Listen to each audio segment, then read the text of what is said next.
What is up, guys? And I'm here again to talk about the XFL. This time we're going to talk week 3 action. I got a little bit more of a plan here on how I'm going to review all 4 of these games in a quick fashion. Last week's video was about 30 minutes. Hopefully, we're going to cut down on this by cutting down on things like the intro. So let's jump into it. All right, so the first game is Houston at Tampa Bay. Houston won this one 34-27. This game was about the offensive unit of the Houston Roughnecks, which is capped off by PJ Walker at 306 yards, 67% completion, 3 passing touchdowns, 1 running touchdown, very impressive rushing touchdown. And then Cam Phillips, a young wide receiver, 8 receptions, 194 yards, 3 touchdowns. And then James Butler. For a while, the Roughnecks have had an issue getting a consistent run game, but James Butler provided that with 7 rushing attempts with 72 yards. All 3 of these guys are young guys who could have been drafted within the last 2 or 3 years. And these are the guys, and these are the type of player that's really starting to shine in the XFL. And I'm going to talk about this later on in this video, but I think one of the big through lines for this week in the XFL is that just because somebody is rememberable from the NFL and they had some good experience in the NFL, that does not translate into stardom in the XFL. The level of play is a lot better than people give it credit for. I think some people think this is like college football. I think if this is where college football is and this is where the NFL is, XFL is like right here. It's not even in between. It's right on the cusp, because these are some really good and well trained athletes out there making great plays all the time, and they're getting good coaching now. They're being able to be paid for their work, and they're able to work out year round in order to do so. So in this first year, I think the XFL's level of play is very good. And we'll talk about why that is later, especially when I talk about the Dallas and Seattle game. But that was the main thing for Houston. Their offense was going. I think it's very important that James Butler got himself involved in his run game. Another young face and somewhere where they deeply needed it in the run game. So that's very, the signs point up for Houston. Their defense is kind of but it's a June Jones offense, and it's just being executed to perfection right now with PJ Walker and Cam Phillips. So even they can get away with the defense. Now, Tampa Bay limited the turnovers this week. They actually played a much better football game in their home opener. The problem with Tampa Bay is they have no clue, right? They just don't. They have a lot of talent on this team, and it reminds me of like Freddie Kitchens with the Browns, but the coaches just have no clue. Like the situation with Taylor Cornelius and Quentin Flowers. You don't have to start Quentin Flowers as your quarterback if you don't want to, but have a role for him because he's that dynamic of an athlete. He can move the ball in a lot of different ways. They don't have a defined role for him. Even though it made it seem like they do, they have no role. They have no idea what to do with Quentin Flowers. And they have Taylor Cornelius out there, and they keep yanking both quarterbacks back and forth. And they just do stupid things like that just hamper their progress. And it's just sad to see a coaching staff getting their own way because this is a talented team. They don't deserve to be 0-3, but they are 0-3 because they don't have a lot of, I don't want to say competent because I don't think he's incompetent. I just think the coaching is kind of getting in its own way from a philosophical standpoint. Now, the next game that happened was New York against St. Louis, and boy, this was a blowout. St. Louis won 29-9, and I honestly just started to feel bad for New York at some point during this game because if you look at the Guardians, they had this huge meltdown last week on national TV for everybody to watch, one of the most viewed games that weekend. And to recover from that, they're going to be playing on the same slot, the Sunday 3 o'clock slot, which is going to be the most popular slot in the XFL, because that's just when people are used to watching football. And then, it's just you're going to have to be on the road. It's not ideal coming off of that meltdown that they had. And then you're playing one of the better teams in the XFL, yes, in the Battlehawks. You're also in this insane venue. Um, the Edward Jones Dome is what I remember it as, but it's where the Rams used to play. The Battlehawks sold out the entire lower bowl, and it was filled with about 30,000 people, and these people were ready for some football. Let me tell you, it. I'm not trying to be hyperbolic here and oversell it. It sounded at times like a playoff game. The way that these Battlehawk fans were just losing their mind during the game. It was just a chaotic venue to be in if you're the Guardians in the first place, let alone you just had this meltdown. Now you're playing the toughest team, one of the toughest teams in the XFL, one of the most physical teams in the XFL. You're on the road, you just had a national TV meltdown, and you can't hear nothing, and they're punching you in the face. And of course, the Guardians imploded this game because they had no other choice. What was going to happen? The second I saw that the Battlehawks were going to drive down the field and score as easy as they did, I was like, oh, God, I know what's happening. The floodgates are in.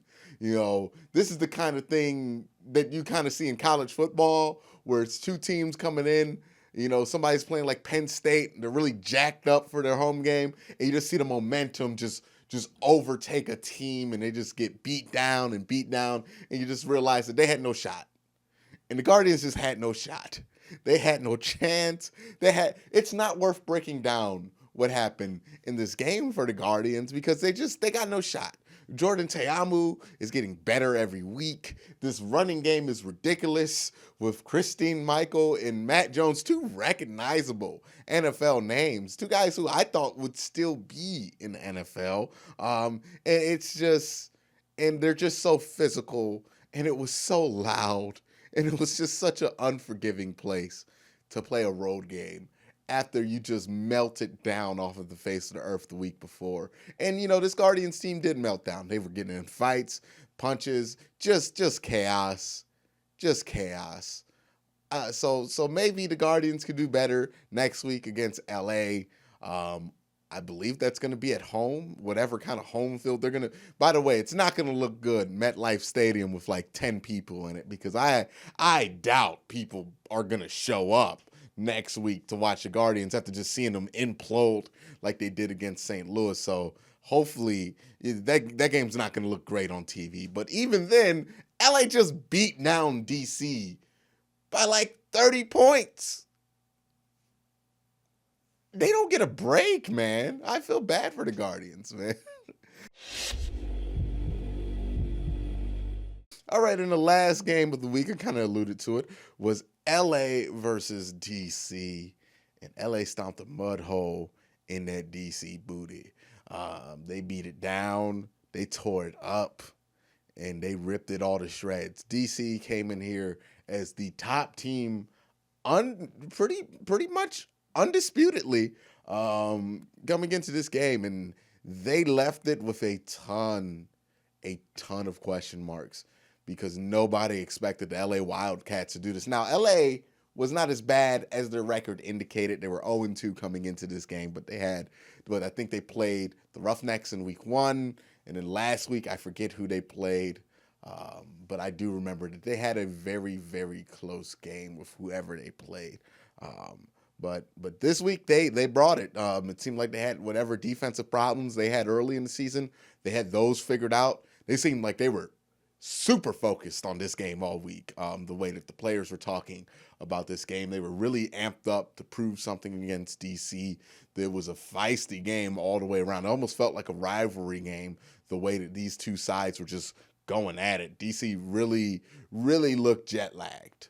They looked like they just weren't sure what they were doing. They never clicked at all during this game. And if DC, the team, the defenders looked jet lagged, and Cardale Jones was flat out blind there because he played awful. There's no sugarcoating this. He played flat awful.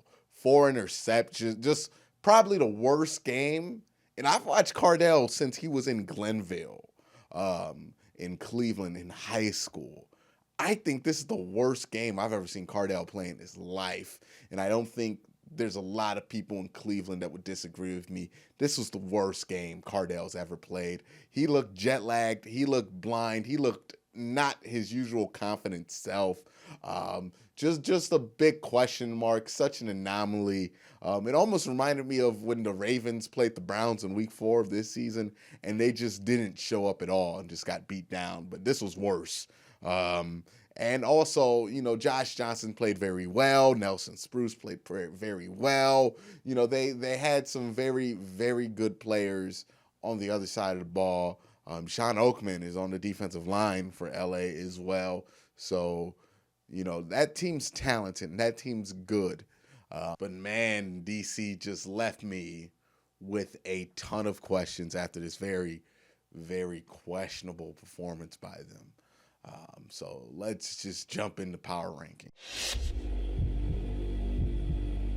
All right, so the power rankings after week 3, and I'm going to start from the bottom up. I think at number 8, the bottom of the league is going to be the New York Guardians. At 1 and 2, they have a win over the Vipers, but other than that one win at their home opener, they have looked extraordinarily bad, malfunctioning on the sideline, looking completely undisciplined. They look like the most dysfunctional team in the XFL. Then at number 7, you have the Vipers. And the Vipers are there because they're on 3. They're very talented, but again, coaching is starting to philosophically get in the way of what this roster has and hold them back. The Dragons at 6. This is a strong 6, I think. But the Dragons are 6. I think they're in contention. They have to figure out a way to create some offense, but they have a defense that might be the best in the entire league.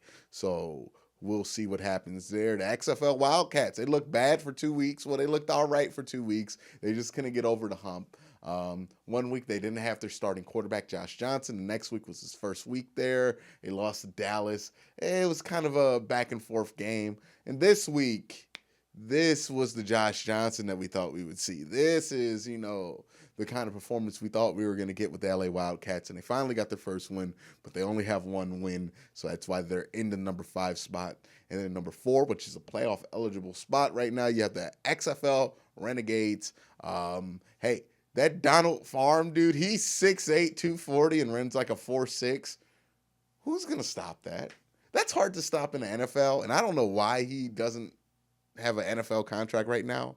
Like, the Browns should probably think about getting a guy like Donald Farm, to be honest, because they need a bigger target in the end zone. So please, Andrew Berry, get on that one. But 6'8", runs a 4.6 40, almost a lower than that. I'm pretty sure lower than that.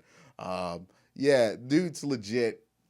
That's going to be hard to stop. Landry Jones is okay. He can put up some good cumulative numbers, but he will turn the ball over. He's Landry Jones. He's playing like Landry Jones. And a lot of people thought Landry was going to be the face of the league because he was a guy that was in the NFL for 2-3 years. But again, saying in XFL, the level of play is not that bad to where he's just going to return to how good he was in college. It's a significant gap from college to this, a significant gap. I can't stress that more. And then at number 3, falling all the way from 1, is the DC Defenders. They looked great for 2 weeks against some decent competition, but this week they looked flat awful. They had to drop 2 spots because the other 2 teams looked good and have played good competition. Number 2 is the XFL, the Battlehawks. Whew. They could be scary because, man, I don't want to play a playoff game in that kind of I don't want to go, if like I'm DC, I don't want to play there. And by losing against LA, they opened up the door for St. Louis to get a home playoff game against them. And that could be the end of it all for DC. And at number 1, you have the Houston Roughnecks, undefeated, 3-0, have the best quarterback, the MVP front runner now by a long shot. And they probably have the number 2 guy in Cam Phillips, who has just been ridiculous. This has been a must-watch duo. Again, every Houston Roughnecks game has been must-watch. So, again, I told you last week, if you see the Roughnecks on, go watch that game because P.J. Walker and Cam Phillips are must-watch TV. That's my thoughts on XFL Week 3. Let me know your thoughts down in the comment section below. But thank you guys for watching. Thank you guys for continuing to watch my XFL coverage. And hit that like button, hit that subscribe button, and ding the notification bell so you can be notified when it's more. But have a great night and have a good day.